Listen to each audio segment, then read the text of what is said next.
নমস্কার বন্ধুরা, আশা করছি সবাই ভালো আছেন।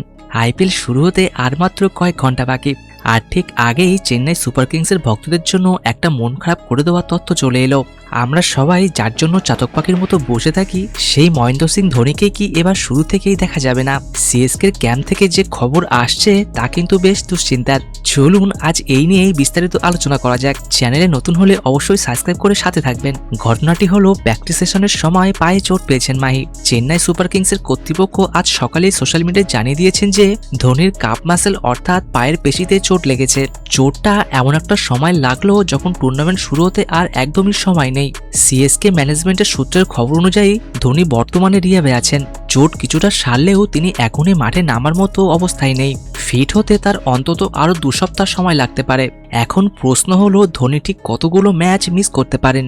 আগামী 11 এপ্রিল দিল্লি ক্যাপিটালসের বিরুদ্ধে ম্যাচ পর্যন্ত ধোনির খেলার সম্ভাবনা নেই বললেই চলে। তার মানে চেন্নাইয়ের প্রথম 4টে ম্যাচে আমরা প্রিয় থালাকে মাঠে দেখতে পাবো না। প্রথম ম্যাচ 30শে মার্চ রাজস্থান রয়্যালস, দ্বিতীয় ম্যাচ 3 এপ্রিল পাঞ্জাব কিংস, তৃতীয় ম্যাচ 5 এপ্রিল আরসিবি এবং চতুর্থ ম্যাচ 11 এপ্রিল দিল্লি ক্যাপিটালস।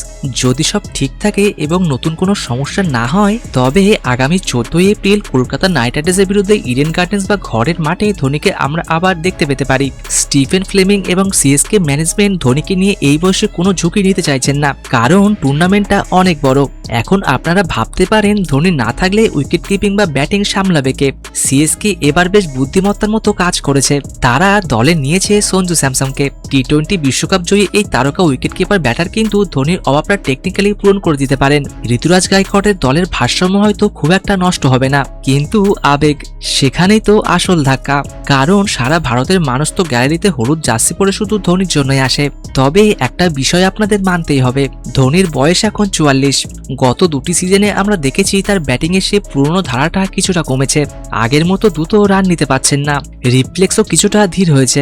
অনেক প্রাক্তন ক্রিকেটার বলছিলেন যে ধোনিকে এবার হয়তো ইম্প্যাক্ট প্লেয়ার হিসেবে বা নিচের দিকে খেলানো উচিত।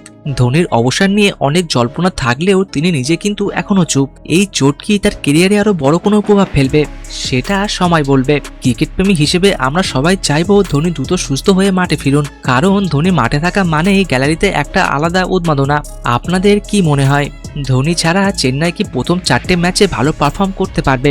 আর সঞ্জু স্যামসন কি পারবেন ধোনির জায়গা নিতে? কমেন্ট করে অবশ্যই আপনাদের মতামত জানান।